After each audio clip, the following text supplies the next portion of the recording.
our privilege to have Mr. Michael Fix,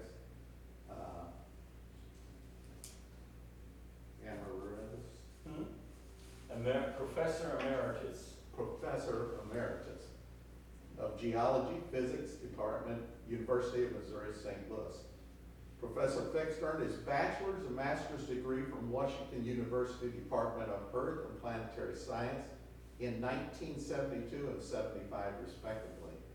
His master's theses dealt with paleontology and stratigraphy. Layered rocks. Yeah, that's what he had to tell me too. Of the Smithville and Black Rock formations of southeastern Missouri, which contain abundant fossils of prehistoric mussels and other vertebrates.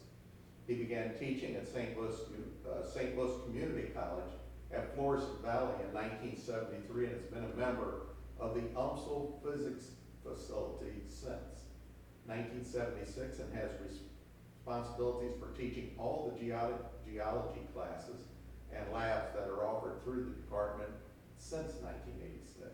Except I'm now retired. That's what emeritus is all about. Then you don't want me to read this. He retired in 2021. No, go ahead. He retired in 2021 and was awarded emeritus status. He was chosen by the University of Missouri St. Louis campus to receive an Emerson Outstanding Teaching Award for 2010. His research concerns the only known dinosaur site in the entire state of Missouri, which is known as the Chronister site. Professor Fix and Guy Darrow conducted scientific excavations at the site from 1989 until 2009 and uncovered fossils of 3 types of dinosaurs, as well as fossils of turtles, crocodiles, amphibians, and fish. This work was done in collaboration with Dr. David Paris of the New Jersey State Museum and Dr. Barbara Grindstall of the University of Pennsylvania, with whom were presented joint talks and posters sessions at scientific conferences.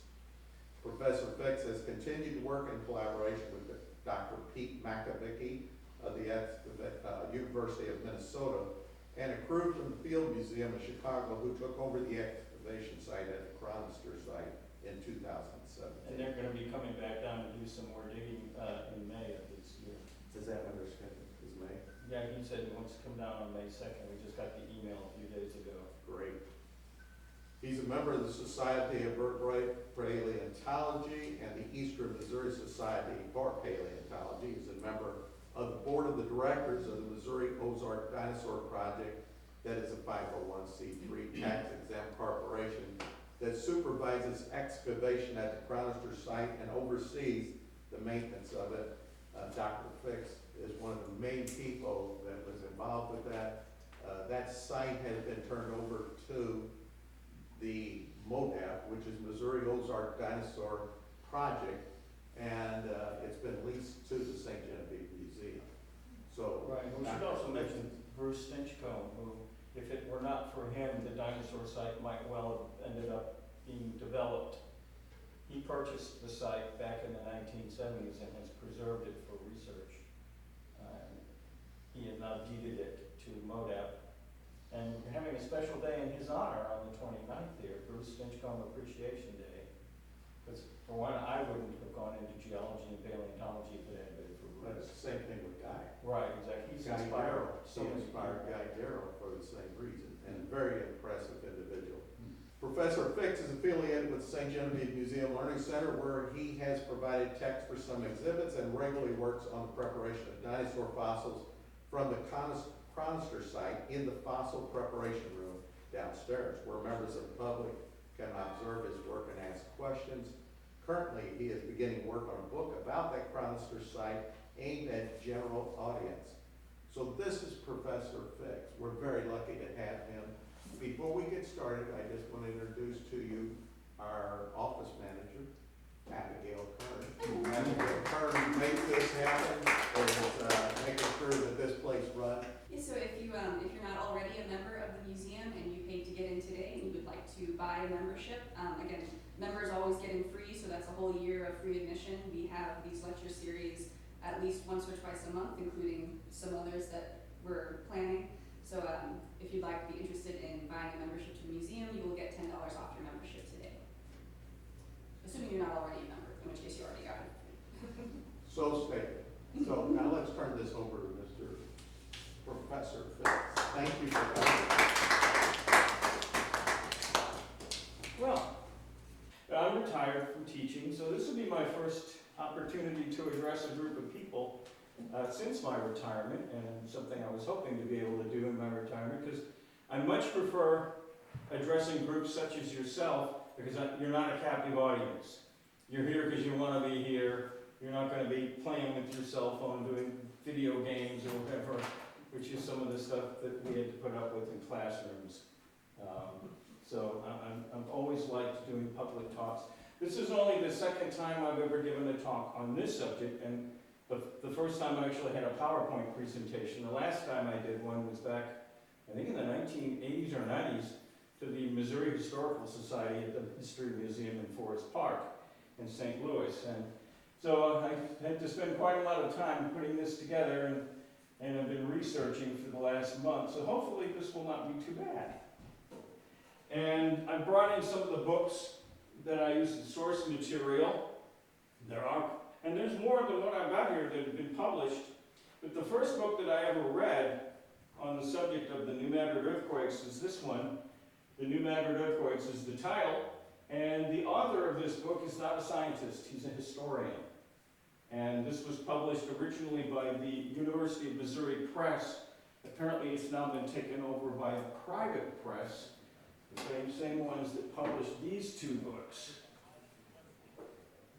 which are by Dan Stewart and another man named Dr. Ray Knox of Southeast Missouri State, although that geology department no longer exists. Like, this is happening all over the place where geology departments are being disbanded. And that's quite distressing in my opinion. But anyway, so they list that book in their list of publications. But originally it was University of Missouri Press, and I was kind of surprised that the University of Missouri Press isn't supporting it anymore. But this is mostly from a historian's point of view. There's a lot of interesting stuff in here, anecdotes, a lot of quotes from eyewitnesses and so forth. So that was one of my sources. And of course, Bob loaned me this recently. In fact, gifted it to me. I was trying to give it back to him today. He said, no, you keep that. And this is by David Stewart and Dr. Ray Knox, and it's a long book. It's over 300 pages. Took me a while to get through that. And some other books. Well, this one I acquired from when a friend of mine passed away, and her sister gave me a bunch of her geology books. But this predates all the other books here. This was published originally in 1912. It was the first really in-depth scientific study of the effects of the New Madrid earthquake. It's called, again, the New Madrid earthquake by Myron Fuller. And just about any of these other books will have this in their bibliography of sources, because he was the first person to actually do a detailed field study of the effects of that earthquake and to document a lot of things. Okay, some other books. Well, this one, from the title, you would think, oh, this is about California. No, it's about the New Madrid earthquakes. But it's called The Big One. It's not too bad. And the next New Madrid earthquake, or Survival Guide for the Midwest by William Atkinson. So those are some of the source materials that I used. And this is a Department of Interior U.S. Geological Survey publication, which this mostly deals with recommendations for how to be better prepared for the next earthquakes. So, but for people who are like urban planners and so forth in this part of the country, it's a good resource. All right, so let's Mike, this book here is actually available yet. We can order this for you, should anybody want one. It's available through the press.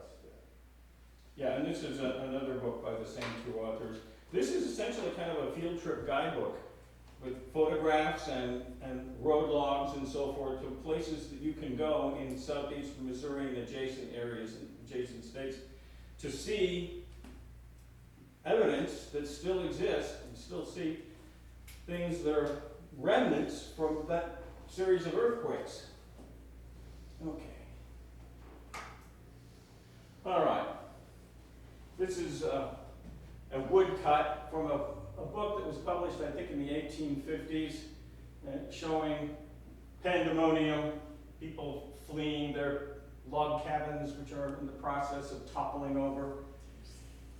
This is one of the most remarkable sequence of earthquakes in world history. But I decided, rather than start with the descriptions of what happened during the earthquake, and then following that up with, well, what caused this? You know, why did that happen? I'm going to do it the other way around. I'm going to present, all right, this is the setup for this earthquake. This is why it happened. First, there is a half-hour-long video that is actually out on YouTube that was shown on Channel 9 in St. Louis back in the 90s called Hidden Fury, all about the New Madrid earthquakes. And that, you know, they gave you some of the details of the earthquakes, and then they started talking about this part. But I decided, I'm going to do it differently. I'm going to do this as an event that is 500 million years in the making, actually a little more than that. The process actually started probably more like about 600 million to about 500 million years ago, when our state was very different. So I'm going to call this first part, Making the Trap, Creation of the Reelfoot Rift. All the mischief that's been going on down there is in 1811 and 1812 was associated with a geological structure called Reelfoot Rift. And what is a rift? Well, I have a model here that I used in my classes. And although it has granite contact paper, these are not granite, it's styrofoam. But a rift is a place where the crust of the earth has been pulled apart and part of it has slipped down through that stretching. So in other words, cracks form in the crust, which we call faults, along which there's movement. That's the difference between a fault and an old crack, is that a fault is a crack in the earth along which there's been movement along the two sides. And so see how that area has sunk down in the middle? That's a rift, or a graben. It's the German word for that. And if we had Batman here, we'd have Batman and graben. So, what caused the Earth's crust to get stretched and cracked and downfaulted like that? From 600 to 500 million years ago, there was a supercontinent different from the one you may have already heard about. Perhaps heard of the supercontinent of Pangaea. That existed from about 300 to 200 million years ago. Well, there was a supercontinent before that. Continents have been doing this sort of country dance where they come together, form a supercontinent, they split apart, change partners, come back together for a new supercontinent. This has been going on for a while now. So the supercontinent before Pangaea is called Rodinia, and it was splitting apart between 600 and 500 million years ago, and that's what put the stretch on this part of the crust. So sections of the crust sunk down along these cracks that we call faults to form Reelfoot and adjacent rifts, including one that goes up the Wabash River Valley, because it was trying to form a new ocean basin, similar to the process that created the Red Sea. And it's in the Great Rift Valley of Africa is the first stage in that process. The Red Sea would be, this didn't get beyond the rift stage, the failed rift.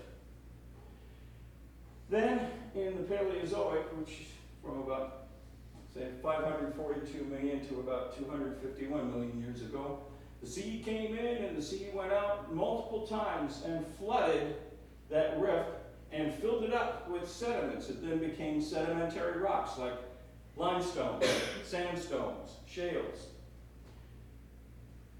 And then lastly, the Mississippi River and the Ohio River have piled on, sort of like the icing on the cake. much thick sequences of river sediments. So these ancient faults, they're very deeply buried, thousands of feet down below the surface. Unlike California, where there's places in California, you can walk across the San Andreas Fault and you can see it. Not so here. Mother Nature has squirreled it away under very thick sequences of sediments. And what? Oh, there it is. Okay, it was hiding from us. Interesting. That wasn't supposed to do that.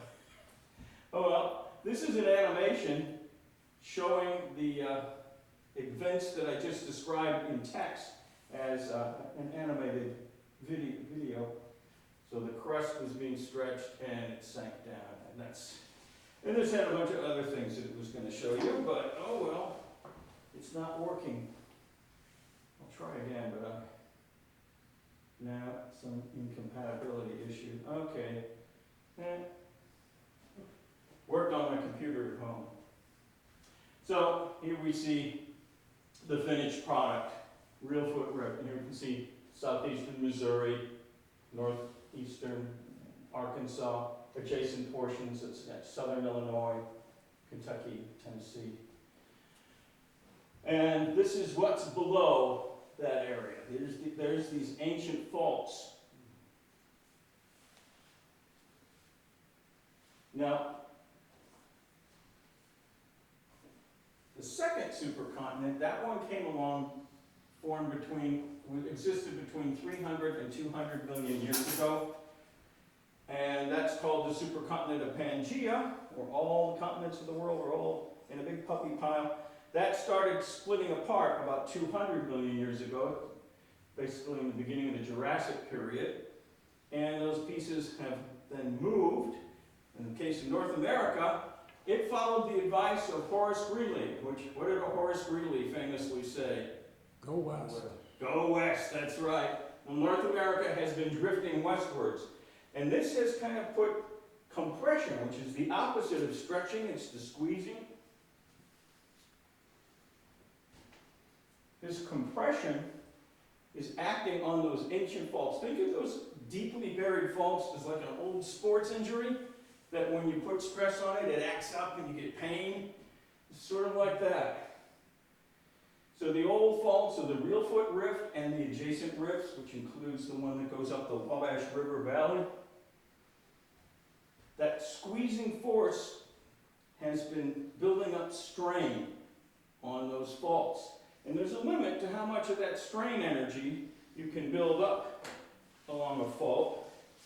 And eventually, it's going to move. It might move like that, which is called strike-slip motion, or it might move vertically.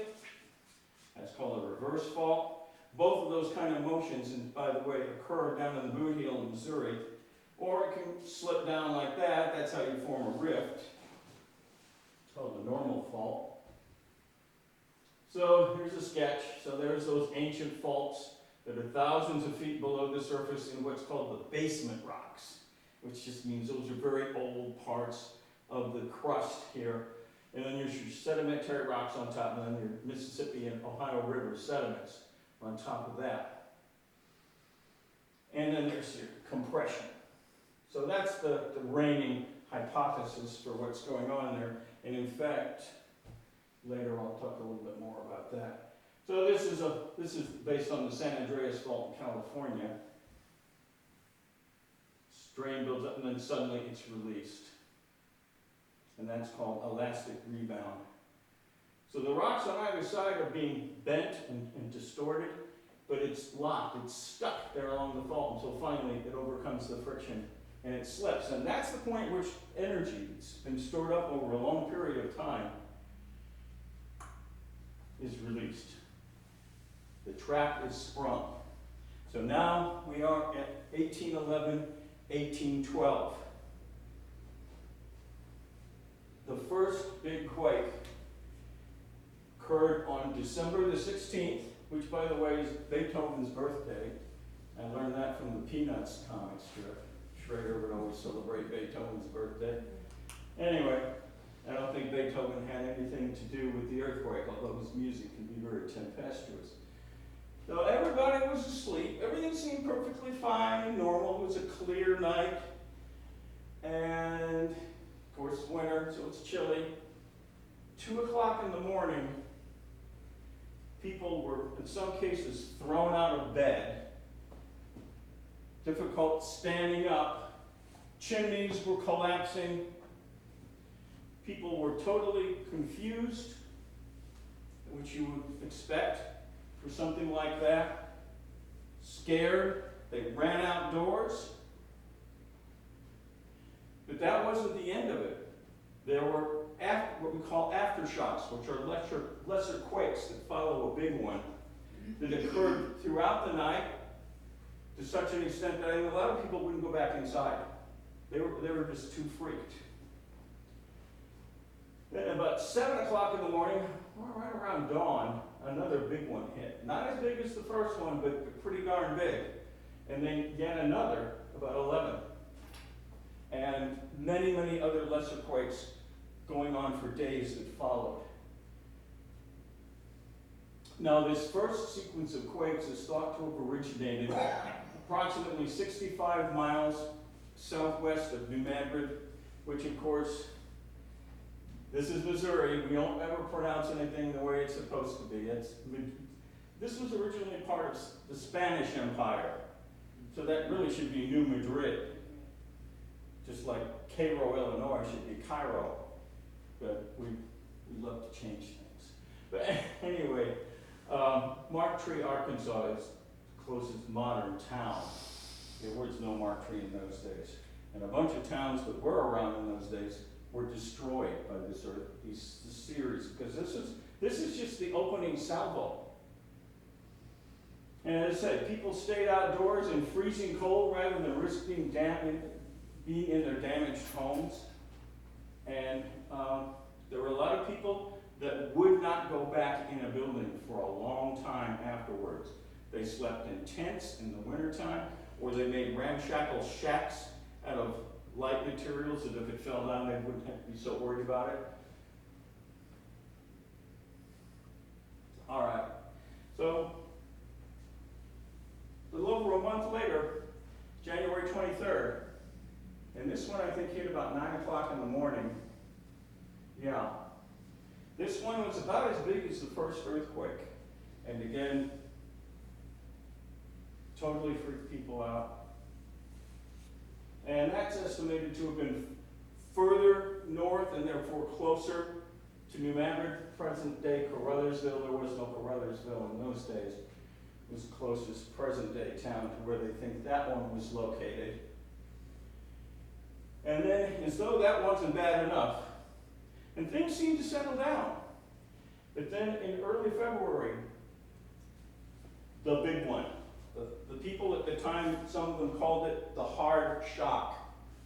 This hit about 9:15 in the morning. It was the most intense of all. And this present day town that would be closest to where they think that one was located is Marston, Missouri. So this is getting pretty close to New Madrid. And there were many buildings that survived the first two quakes that collapsed, including log cabins. The log cabins held up during the first two quakes pretty good, but this was too much, and the hard shock knocked them down. And at that point, the last people that were residing in New Madrid said, "We're out of here." And as a big group, they just left, migrated north. In fact,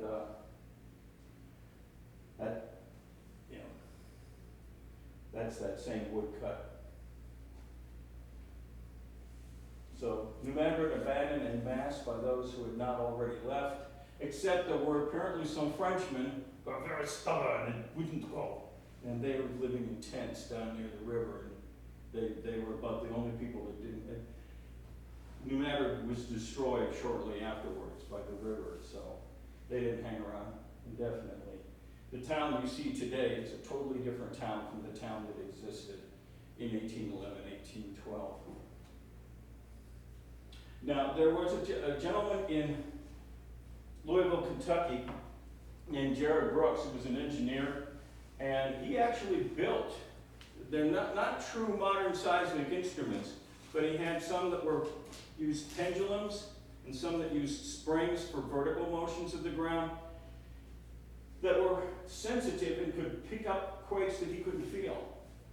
And even for the ones that he could feel, could give him some idea of, how they compared to one another. So not quite modern scientific instruments, but an approximation thereof. And he kept meticulous records. Every time the ground would shake or he had some evidence of it, he would write it down, the day and the time and all that stuff, and compare, how bad was this compared to the other ones. He recorded 1,874 earthquakes over a 5-month period, from December 1811 to March 1812. And he described 8 of them as violent and 10 of them as severe. Now, mind you, this guy is in Louisville, Kentucky. That's a goodly distance. This kind of thing wouldn't have been true in California. Earthquakes out there do not affect such enormous areas, and we'll talk about that. And, oh, by the way, the aftershocks continued for years afterwards. And here we see an illustration that I got from the United States Geological Survey off of the internet, Google search. So here's the big one. Now you'll see different estimates as to magnitudes. That's what M stands for here. It all depends on what information you're using to determine the power of the earthquake. And so in David Stewart's book, he has all of these earthquakes as being greater than magnitude 8 on what he's calling the Richter scale. Most modern seismologists are using a different means to determine the power, so they've revised them downward, but still respectively powerful earthquakes. 7.5, 7.3, 7.5, and then some of the major ones of the aftershocks. So these were big quakes, and this is unusual in and of itself. To have this many large earthquakes in that short a span of time is not typical. It's very unusual. The other thing that was unusual was the enormous area of North America over which these quakes were felt. No other quakes in United States history, and possibly world history, have been felt over such a huge portion of the Earth's surface. About half of the U.S., 2 million square miles, were shaken where people could actually feel it. People felt these earthquakes in Canada, in Montreal. Something like 12 shocks were distinctly felt. Mexico, from the western U.S., of course, not very many people living out west. We're just assuming that probably from the Rocky Mountains to the eastern seaboard, from Florida on up to Boston, people felt these. And at first they had no idea where this was coming from. Montreal is 1,200 miles from New Madrid. You don't normally feel an earthquake, even a really powerful one, that far from its source. So although we don't have earthquakes all that often here in the Midwest, when we do, they're doozies, and the area that is affected by them is way bigger than if that same earthquake happened in California. Why? Well, it turned out the crust in the Midwest United States is like the sounding board in a piano. It very efficiently transmits seismic waves. Whereas out west, the crust of the earth is more like acoustical tile. It causes the waves to weaken and attenuate, is the fancy word for that, to dampen out. So I think the area within which major damage was caused, about the size of the state of Texas, about 20 times bigger than, say, the San Francisco earthquake in 1906. Damage occurred in an area of about 250,000 square miles. Area of greatest disruption, about 50,000 square miles. And within that area, there are places where the Earth's surface was pushed up and other places where it sunk down. And that covered areas of hundreds of square miles. And here we see a map showing, at least starting with more or less Missouri and going on east. Here's the estimated locations or epicenters of the earthquakes that happened in that 5-month period, the big ones. And you can see that over time, they're 1, 2, 3, 4, they're getting ever closer to New Madrid over that period of time. So that would be the one on February the 7th. These color codings here have to do with simply how strongly the ground was shaken. So the area shown in this red, this deep red, that would be extreme. And that could mean literally you could not stand up. You would be thrown off your feet because the ground was shaking that violently. Then violet, it's the orange, and you can see that goes well into entire southeastern Missouri, southern Illinois, parts of Kentucky and Tennessee, and then down into Mississippi and Arkansas.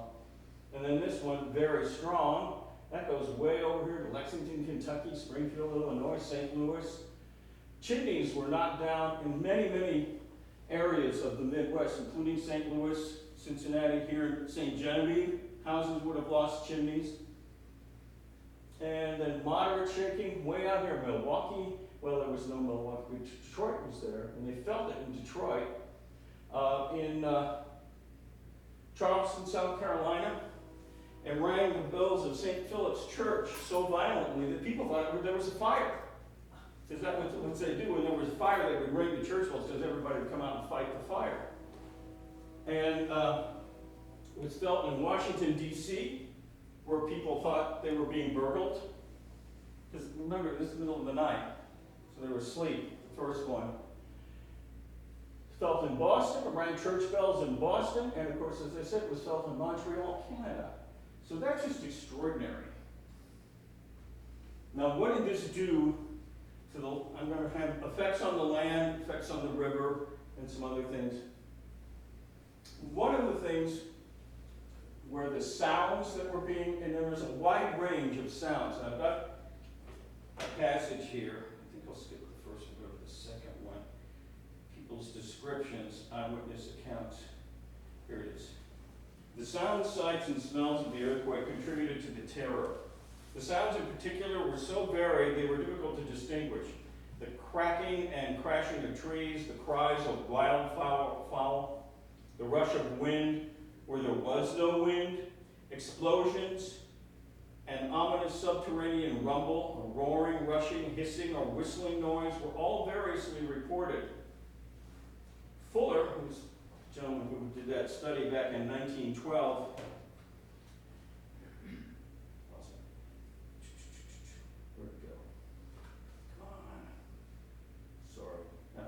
Fuller said the sound in the Mississippi Valley was somewhat a dull roar rather than the rumbling sound of thunder with which it was compared at certain of remote localities. Now, shaking of the ground. And that one works. Good. At least some of these animations work. Some people describe the motion of the ground. This would be particularly hard to stand up during, and it's like rolling sea waves, and that's what you're seeing here. That's what's called a surface wave, one of the two kinds of surface waves.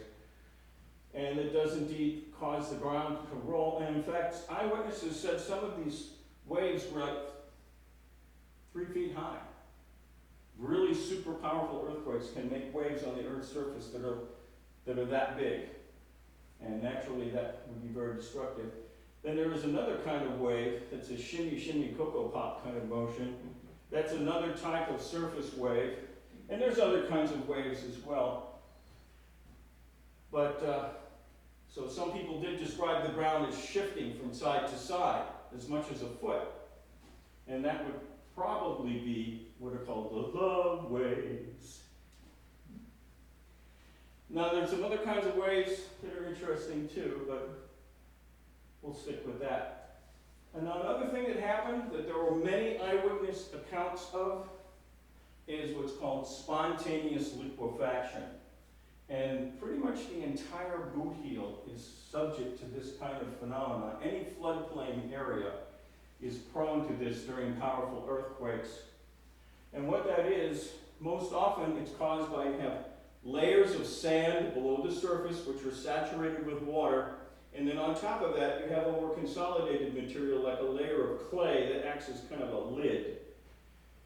And during an earthquake, as the sand gets shaken, the sand settles and the water tries to come out of the pores and it generates pressure.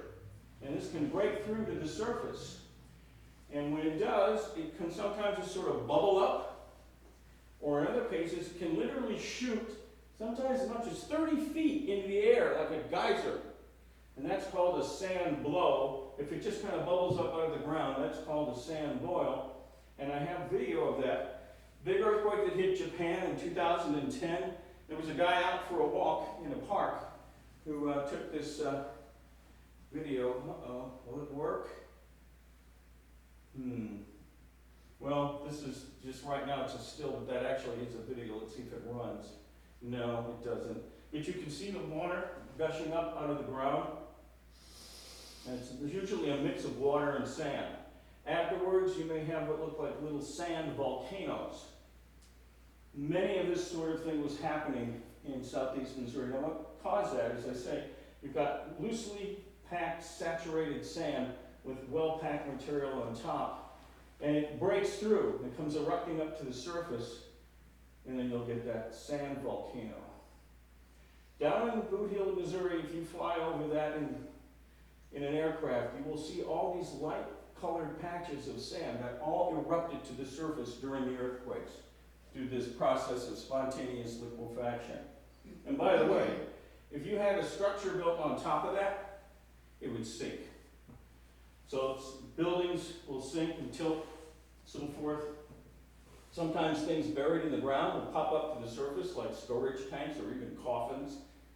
And this particular illustration, they dug a trench down in southeast Missouri, where you can see there have been multiple earthquakes, not just the ones in 1811 or 1812.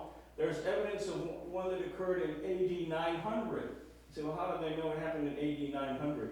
Bits of organic matter in the sediment can be radiocarbon dated. And so there have been previous episodes of monster quakes.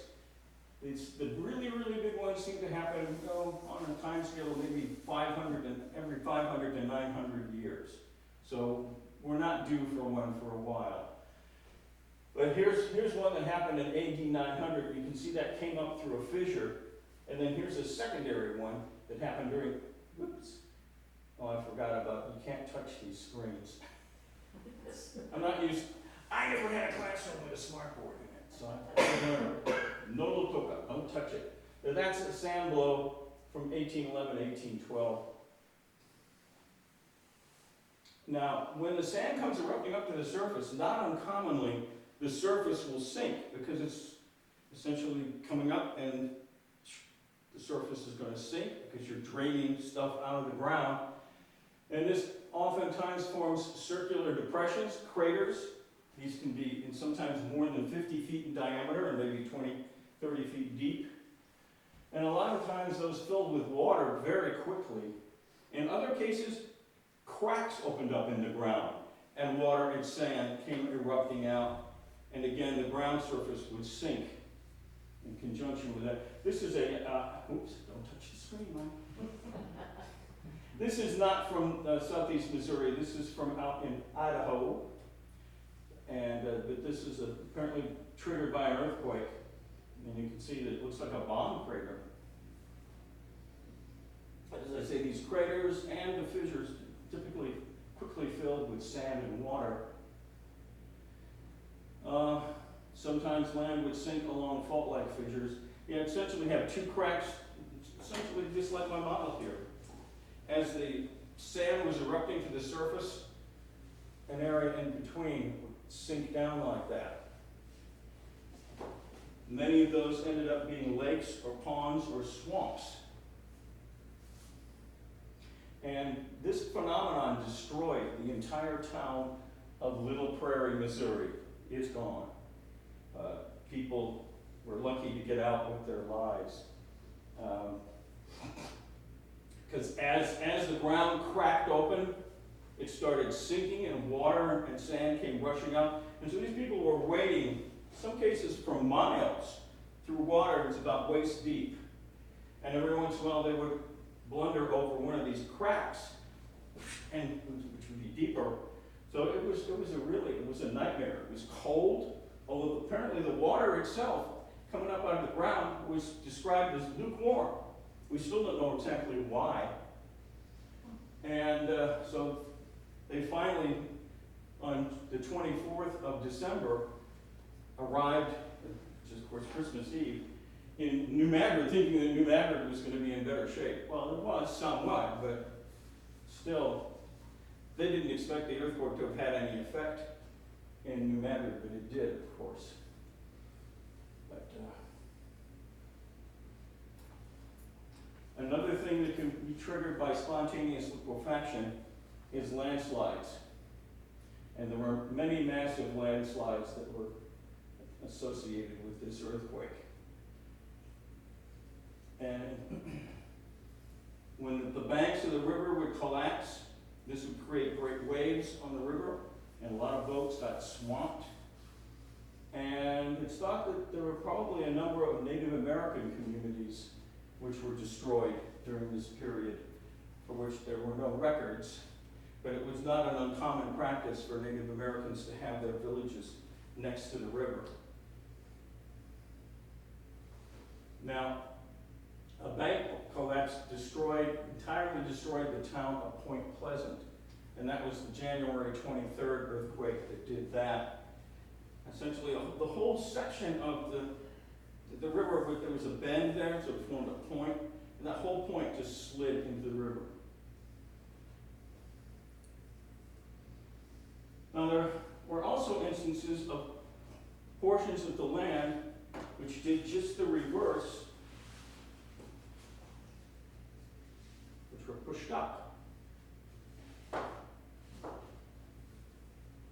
So some areas that previously had been wetlands or riverbeds or ponds or lakes pushed up to become dry ground.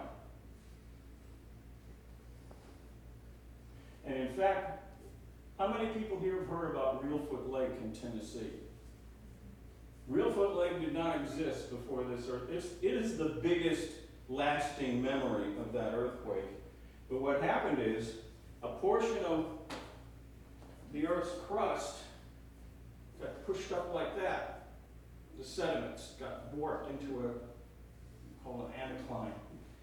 And that dammed Reelfoot Creek, preventing it from draining, so it backed up to form, and also the area, let me show you a picture. This area here, at the same time that that was being warped upward, this area sank down. So the combination of those two things are what created Reelfoot Lake. As I'll mention later, this also created some really weird things happening in the river, which you may have heard about, the river, quote, running backwards. Mm-hmm. That kind of sort of did happen, only it was backing up. And there's Reelfoot Lake in Tennessee, which is still a popular place for people to visit and fish. Another effect of the earthquake, which is shown by that illustration that I keep showing of the collapsed cabins, structures of various sorts. To begin with, it was mostly chimneys that were the casualties of the shaking. A lot of homes lost their chimneys. And that's partially because chimneys are heavy. They don't tend to accelerate as fast as the rest of the house. So there's a kind of a shear stress that gets set up right at the roof line. And so it's very common for chimneys to fall during earthquakes, unless you've got rebar going down the entire length of the chimney into the foundation, so that the house foundation and chimney all move as a unit, and you don't get that stress. So as I say, this is not from the 1811, 1812, this is an earthquake in California. So this continues to be a problem with chimneys. And then in some parts of California, the building code says you've got to have rebar going down all the way through the chimney into the foundation. Now, and this is true even today, if you're wondering what kind of construction, residential construction, holds up best during earthquakes, wood frame. Because wood has the ability to give a little, as the song says. It can flex, whereas masonry is rigid. And log cabins were kind of in between in terms of their resistance. And this shows a good example of this wood frame. There was an unreinforced masonry structure next door to that house. It's gone. It totally collapsed. There is some damage to the wood frame home, but nothing like that. And it is possible to make masonry that will resist this. These are shake tables. They use them to test various types of construction to see how well they'll hold up in the kind of shaking that earthquakes generate. And you can see this one's holding up just fine. So it is possible to make masonry or to retrofit masonry structures to stand up during earthquakes. But unreinforced, they're death traps. Trees were also very much affected. Enormous, whole forest areas were flattened. Part of what was happening, and this is based on eyewitness accounts, is the trees were swaying and their branches got tangled up in each other, so that just caused them to snap. Many trees toppled over or were snapped in two. Some trees actually split vertically from bottom to top. Why? Because they were located over a fissure, and as the fissure opened up, it literally pulled the tree apart like a wishbone. Also, big sections of forest were killed when the ground sunk and flooded, and that killed them. Now, the river was also very profoundly affected, and of the casualties, probably a disproportionately large number of them were riverboat crew members, because a lot of boats could not deal with what was happening on the river. The river was chaotic, extremely turbulent, very dangerous. Part of that was due to the collapse of the riverbanks for creating waves, but there was also stuff going on the bottom of the river too. Sand blows and so forth were actually occurring in the channel. If boats were tied up to steep banks, a lot of those people didn't survive because the banks collapsed on them. And if the bank directly didn't hit them, maybe the wave that it generated swamped their boats. But even boats out in the middle of the channel could be at risk. Capsized by large waves. Some of them were affected by sand blows, downed trees, and also eyewitnesses report that the logs were popping up from the bed of the river. Apparently there was some wood that got buried during flood events that was still buoyant enough that the shaking liberated them, and they, like a submarine, came up to the surface. So just trying to navigate through all of that was incredible. This is another woodcut from that book from the 1850s, showing just an absolute nightmarish situation. Now, one of the boats that made it through all that chaos on the 16th of December was the first steamboat to navigate the Mississippi River. It came originally from Pittsburgh. It's called the New Orleans. It had paddles on both sides rather than in the back like you often see. And they had some wild and woolly experiences, which there's a great deal of information about the New Orleans in this book. I don't have time to go into all the ins and outs of that, but they managed to make it to the city of New Orleans. So they went down the Ohio, and right when they were in the area near New Madrid, on the 16th, when the earthquakes were hitting. And they managed to wind their way through the snags and all of that and survive. But it was touch and go. Now, as I said, the same phenomenon that created Reelfoot Lake also dammed up the Mississippi River in two places. One which was upstream from New Madrid and the other downstream. And so this accounts for these people saying that the river was running backwards, which it did for a while, not for days, but for hours, because what happened was that arching of the crust pushed up the riverbed, forming a natural dam. But that dam was made of soft material, so it didn't last long. But it lasted long enough to cause the water to back upstream from there and to flood over the banks of the river out into the floodplain. And then the river eroded through that natural dam, and at that point, all that water came rushing through there, creating waterfalls and rapids.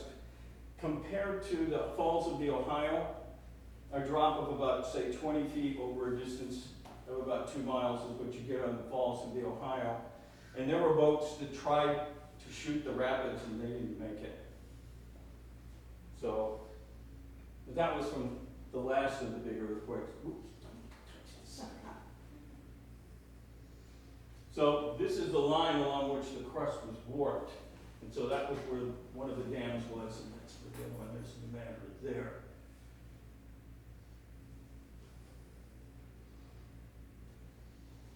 The complete character of the river was changed to the point where people who had been plying the river for years and were intimately familiar, because you had to be.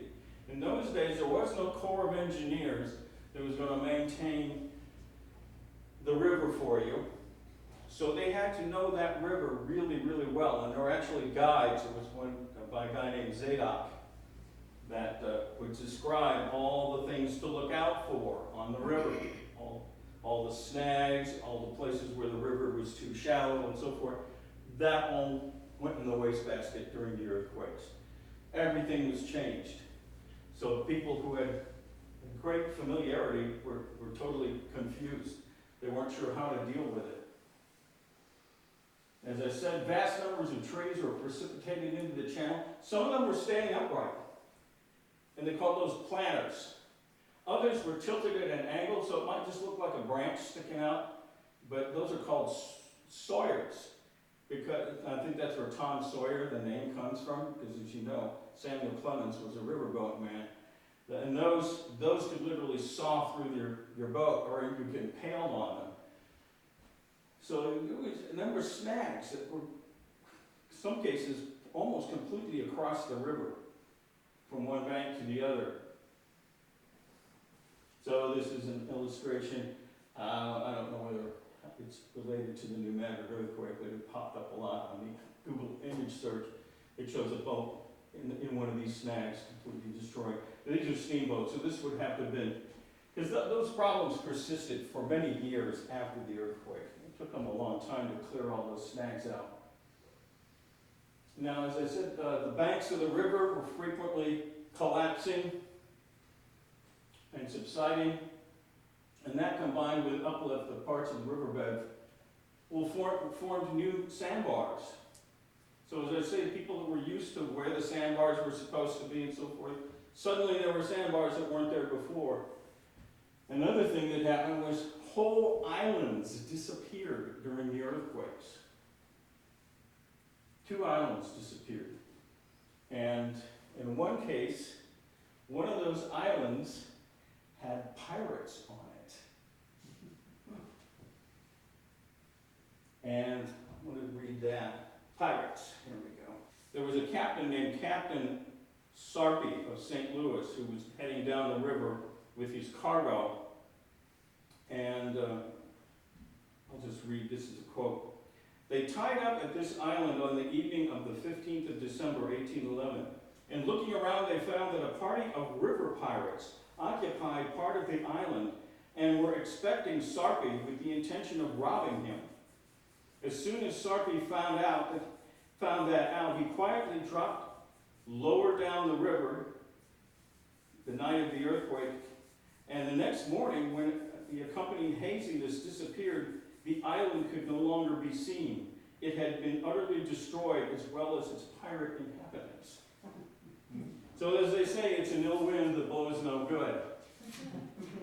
There actually is also an instance where this earthquake was responsible for the revealing a dastardly murder. In fact, this murder was committed by two nephews of Thomas Jefferson. They essentially were punishing a slave for running away. They killed him, and then they had the other slaves hack him into bits, and then they threw the bits into the fire. Well, the earthquake of the 16th collapsed, and so the fire didn't completely burn up the remains like they had intended. So they rebuilt the fireplace, and they essentially sealed up what didn't get burned in the fire in the chimney. But the February 7th earthquake broke that chimney open, and a dog found the skull of the guy who was murdered. And somebody saw the dog running around with this, what looked like a human skull, and there was enough of the flesh still left on it that they recognized who it was. And so at that point, the two brothers were indicted and took it on the lam. One of them was killed at the Battle of New Orleans. So anyway, a crime was revealed by an earthquake. So there's a lot of that sort of stuff in James Wall Penning's book, but there were also, those things are in, thank you, sir. Got a technician now. Yeah. Strange effects. These are things that even today we're kind of scratching our head about. Many reports of, well, this one not so much, because this has been seen in modern earthquakes too. A lot of animals will start acting strangely right before a big earthquake. And its most likely explanation is that they can feel vibrations that people can't. For example, one of the types of earthquake waves causes the material in the ground to go like Weird Al Yankovic's accordion. It compresses and stretches. It's essentially similar to sound waves, called P waves. And James Audubon was riding his horse, and the horse stopped, and he couldn't get it to go. And the horse was making really moaning noises and so forth. And what that probably was, is the horse was oriented just right, so that stretching and compressing, because it's a four-footed animal, its body was being stretched and compressed. But a two-legged person wouldn't feel that. So animals do sometimes sense things that we can't. Strange lights in the ground. A lot of people said that as the ground was cracking open, they were seeing lights. There are some phenomena that could possibly account for that. Quartz crystals, when they are stressed, will emit light. It's called piezoelectric or piezoluminescence. But we don't know for sure. It's also possible that maybe some of it was swamp gas that was glowing. But at any rate, that was another weird effect. And this one, we still don't completely understand this either. Remember I said that it was a clear night on December 16th when the earthquake hit? A lot of people said that after the earthquake, suddenly it was like a fog rolled in. And when this happened in the daytime, it would be kind of like a smog. It's been compared to. We don't know for sure what that is. Some people have speculated it might have been dust particles. Don't really know. Some people mention that these stuffs had a foul odor. Well, that could be hydrogen sulfide, which smells like rotten eggs. Effects on people. People were severely traumatized by these events. Panic, confusion, and shock. I'm no doubt that a lot of these people had post-traumatic stress disorder for years afterwards. Some people would not go into buildings. They just didn't trust them. A lot of people got religion. They've been referred to as earthquake Christians because a lot of them lost that religious fervor when the earthquake ceased. But for a while, attendance at some of the churches was way up. And of course, there were a lot of people who thought, it's the end of the world. It's the end times. And you can hardly blame them. This even affected Native Americans. And there was a revolt brewing in Native American tribes because they were constantly being pushed off their land by the settlers as they moved west. And among them was Chief Tecumseh, who there's just gobs of details about Tecumseh. More than you ever want to know about Tecumseh and his brother. But Tecumseh decided that it was time to throw the white rascals out and to rebel against them. And he saw the earthquake as vindication that the Great Spirit said, yep, get rid of them. That rebellion, of course, failed. There was a big defeat at the Battle of Tippecanoe.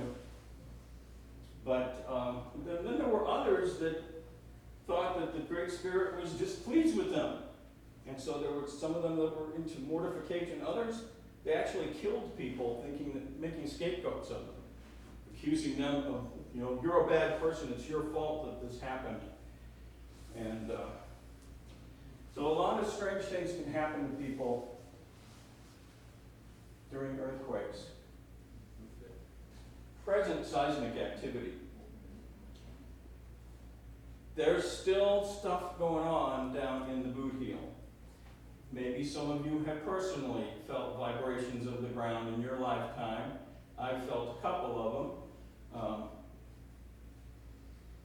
But there are vibrations that are not strong enough for you to feel but can be recorded with sensitive instruments.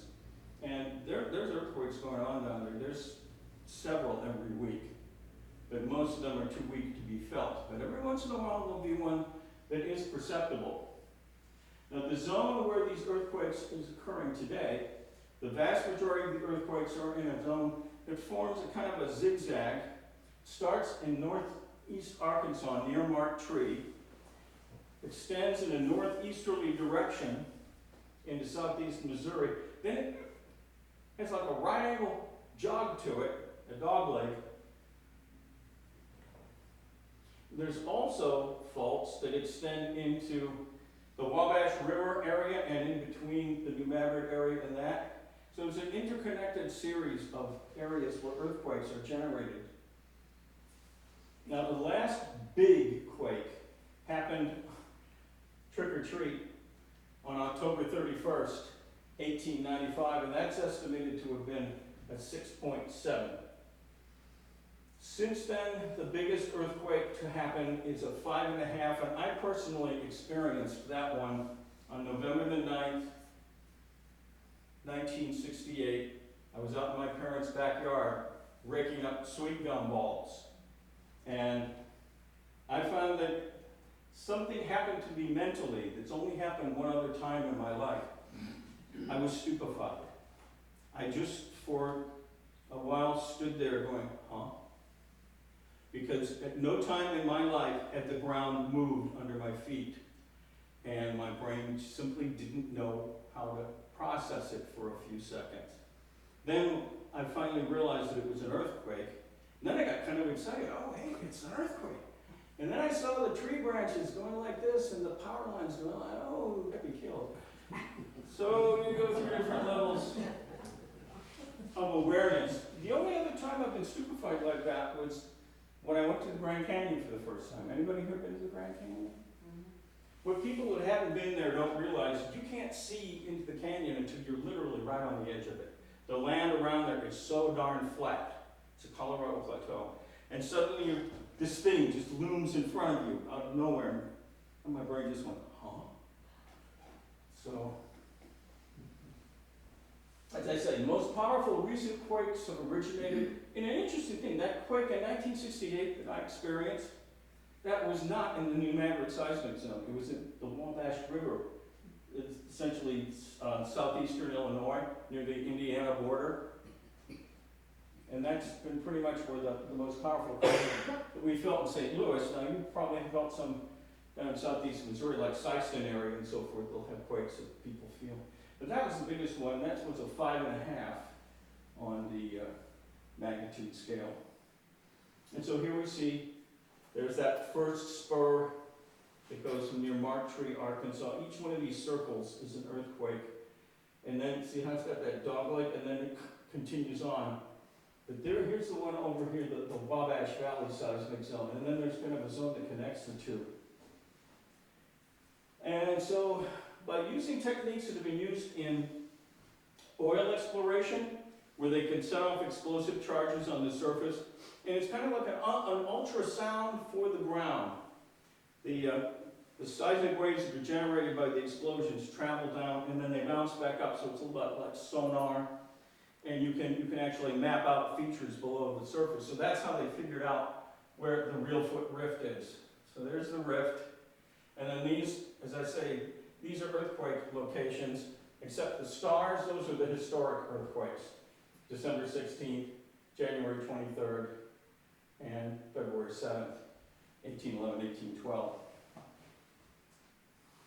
Oh, and you might notice, Memphis, Shelby County.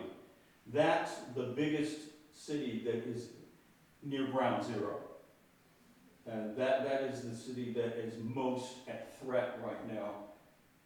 It's a major metropolitan area, and it's very close to where the action is. Now you see lots of different estimates about how probable earthquakes of a different size would be over a given period of time, and there's a lot of disagreement. I've seen a lot of variation. So this is just one set of statistics. One estimate is that in the next 50 years, there's a 25 to 40% chance of a magnitude 6 or larger. During that same 50 years, a 7 to 10% chance of a magnitude 7 or larger. So the bigger the earthquake, the less likely it is to occur within that 50-year window. But these percentages vary from one study to another. And the really big ones, like the ones that happened in 1811, 1812, they think that those, as I say, only occur on timescales of 500 to 900 years. So we're pretty safe. And if a big earthquake of magnitude 7.7 were to occur, these are the intensities they would anticipate. So the area here, there's a scale called the Mercalli intensity. What's intensity? Okay, magnitude is how powerful an earthquake is. It's how much energy it releases. Intensity is what it does. So it's kind of like the Fujita scale for tornadoes, which is largely a description of the different levels of damage. The higher up you go on the Fujita scale, the more destruction. And there's one for hurricanes as well. So it's sort of like that. So a Mercalli intensity of 9 is a big earthquake. Now it goes all the way up to 12, by the way, so it could be worse. But this whole area here in white would be heavy damage. The area shown here in a beige color, moderate heavy damage. Well, you notice that includes a pretty big area. And then this, which includes St. Genevieve and St. Louis, moderate damage. And then beyond that, light damage. So the damage area would be quite substantial. Much bigger than you would get, say, out in California for an earthquake of that size. Okay, what would be the cost of a magnitude 7.7 earthquake? This is color-coded by cost in dollars. In fact, millions of dollars. So direct economic losses in millions of dollars. So the real dark green, less than $25 million, and these are the counties. So you can find, here's St. Genevieve County. St. Genevieve County seems to be in that zone, so relatively less than some of the other counties on this illustration. So for example, Shelby County down here, and they've actually written it in here, $1.9 billion. The real dark red means essentially greater than 2,000 million. Well, 1,000 million is a billion, so that's greater than 2 billion. So big cost if the earthquake occurs down here in the Memphis area. Down in the Boot Heel, essentially $500 million to $1 billion in Butler, Stoddard, Scout, New Madrid, Penobscot, and so forth. St. Louis, 250 to 500 million. And that's because it's a built-up area. So some of this is based on how badly the ground shakes, some of it's based on the type of construction and so forth. So if it's mostly rural development, the cost wouldn't be as great. But Shelby County, of course, that's Memphis, so that's metropolitan. Now, over the last 50 years, there's been a concerted effort to start preparing in a serious way, especially since the 1990s, partially because of that false prediction by Ivan Browning, which was total bunk. But the one good thing that came out of that is it made people aware of the hazard. And so organizations have been formed to help try and get our act together, such as the National Earthquake Hazards Reduction Program, which has several different federal agencies that work collectively, collaboratively. So that FEMA, which you've all heard of, Federal Emergency Management Agency, U.S. Geological Survey, they're going to be doing a lot of the science stuff, earthquake analysis and other stuff. National Science Foundation, they'll be providing money for research. And this one may seem strange to you. National Institute of Standards and Technology, why would they be involved? Because they help to set the standards for the seismic instruments that detect the earthquakes and the other devices that are used to study them, formerly known as the National Bureau of Standards. There's also the Central U.S. Earthquake Consortium, which consists of representatives from 7 states, Arkansas, Illinois, Indiana, Kentucky, Mississippi, Missouri, and Tennessee. And the goals of all this, well, first of all, scientific goals, implementing hazard mitigation measures, and I just pulled these right out of this pamphlet. Mitigation meaning preparing for and dealing with, improving earthquake preparedness, creating a modern seismic network, and since this was published, I think like 1988, 1990, something like that, the number of seismographs that are now active has just exploded. It's great. Much better than it was back in, say, the 1980s. Much more. Locating potentially dangerous faults. We all have our faults, mea culpa. And improving seismic risk assessments. Looking, okay, is that building one that's going to be a problem if there's an earthquake? Is this location a bad place to put a building? That sort of thing. Seismic monitoring networks. St. Louis University is actually a world-renowned area for the study of earthquakes. And by the way, the Jesuit order has a long history of earthquake studies. And of course, St. Louis University is the Jesuits. University of Kentucky, the Center for Earthquake Research and Information, called CERI, which is connected to the University of Memphis, United States Geological Survey, Arkansas Geological Survey. You know what's missing from this list? Missouri Geologic Survey. Yeah. We're not part of this. And then there's a relatively new organization called Incorporated Research Institutions for Seismology, or IRIS for short.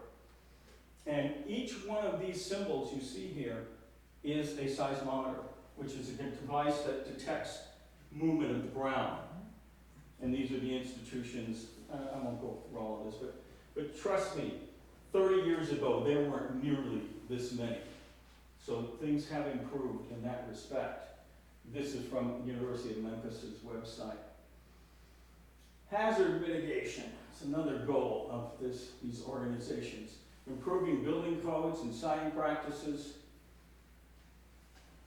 This isn't Missouri or even the Midwest.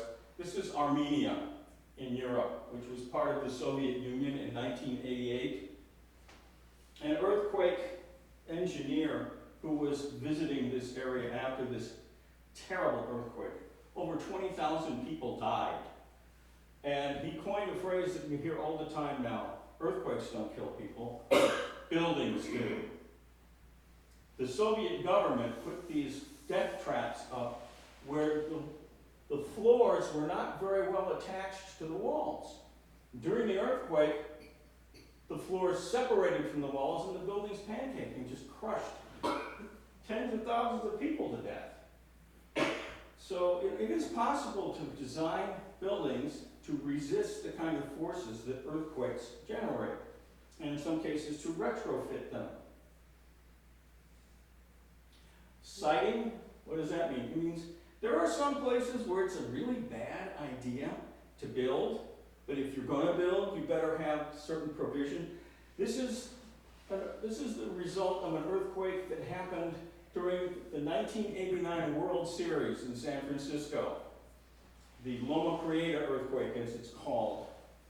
And this portion of the Bay Area is called the Marina District, and it was built on fill, some of which was actually rubble from the 1906 earthquake.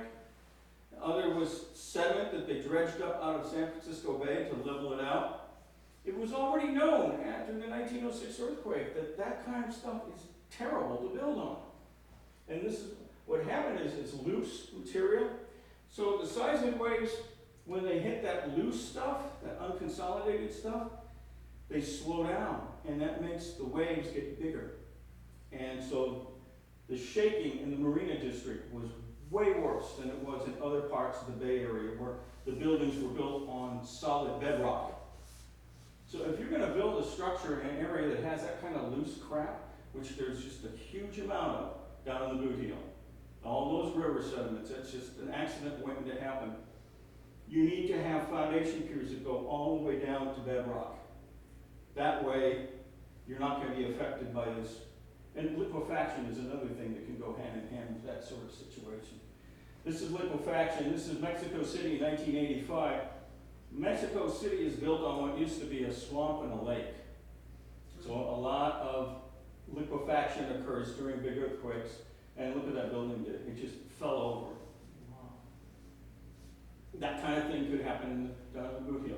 And I don't know if this is still true, but in the 1990s, early 90s, I drove through Sikeston, Missouri, and was horrified that every major important building, the fire station, the school, the hospital, the police station, they were all made of brick.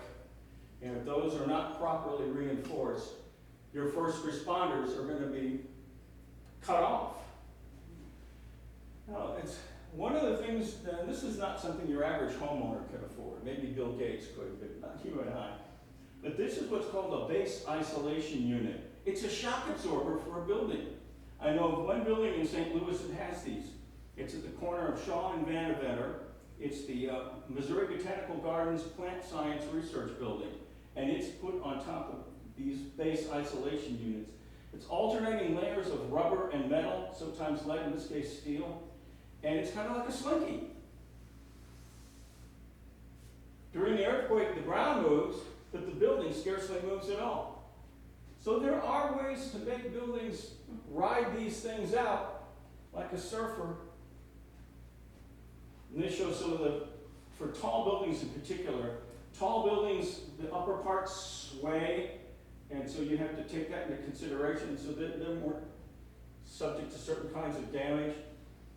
But there's all kinds of things that can be done. This is what I was talking about earlier, that they going all the way down to bedrock so that you're not having the building resting directly on top of loose material. And also this has got rubber shock absorbers, okay. And cross bracing, all kinds of other things. There's all sorts of things that have been developed. But in terms of residential construction, make sure your house is attached to your foundation. Because during an earthquake, if they're not, foundations generally, it's either a slab of concrete or it's a basement. Those have more mass, they don't accelerate as fast, and this is a house that slid off its foundation. And that's something you can prevent. In terms of inside your house, if you have tall bookshelves or shelves you have your family knickknacks and your precious heirlooms, you can find where the studs are, you know, where the 2x4s, and get L brackets and anchor it so that those shelves don't topple over and destroy your family heirlooms. Gas-powered water heaters are a potential hazard that can start fires or even explosions because quite frequently during earthquakes, these things fall over And when they do, they snap the gas line, so now you got natural gas, and any spark, boom. But all you gotta do is use straps to secure them. And I noticed in a lot of houses, they tend to put the water heaters in a corner anyway.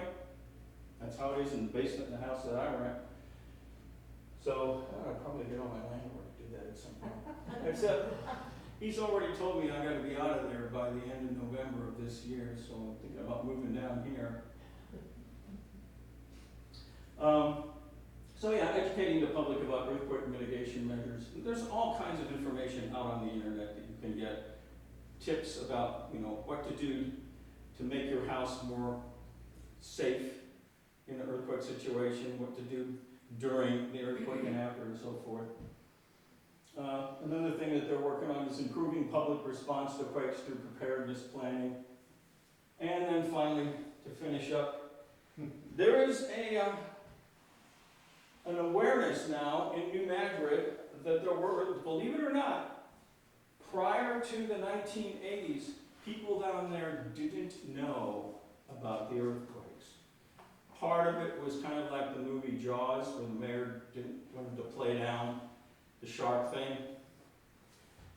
But at least according to David Stewart, a lot of people down there didn't know. There was nothing in the New Madrid Town Museum about the earthquakes. There is now. So part of the good that came out of Ivan Browning's hokey prediction is that New Madrid inhabitants know that there was an earthquake there, and they got a museum, and part of the museum is devoted to the Great Quakes, 1811, 1812. So if you have a wood frame house and your company has earthquake insurance, then you'll get your best rate for a wood frame house. When I had earthquake insurance back when I was married, we had wood frame, but it had, on the lower half of the house, it had brick veneer, so I had to pay a bit more. If it had been all brick, I would have paid a lot more, or some companies won't even issue insurance on all, masonry structure, unless maybe they've been retrofitted. No, yeah, but that's very true. There's a lot of them will not issue earthquake insurance in those. Because, as I showed you in that animation, that video, unreinforced masonry structures just don't hold up. They're very resistant to fire, and St. Louis had a big fire back in the 1800s, and so they switched over to brick. But if there's ever a big earthquake, there's going to be an awful lot of buildings in St. Louis, the older ones, that are going to come tumbling down. And also it's in the riverbed, so the Missouri and the Mississippi River join forces there, so there's parts of it that are on sediment. Yeah, if you're on floodplains. Mm-hmm. Yeah, floodplains are prone to liquefaction and landsliding and subsidence, yeah. So, very good. Thank you very Thank much you. for the presentation. Yes, thank you. Very interesting.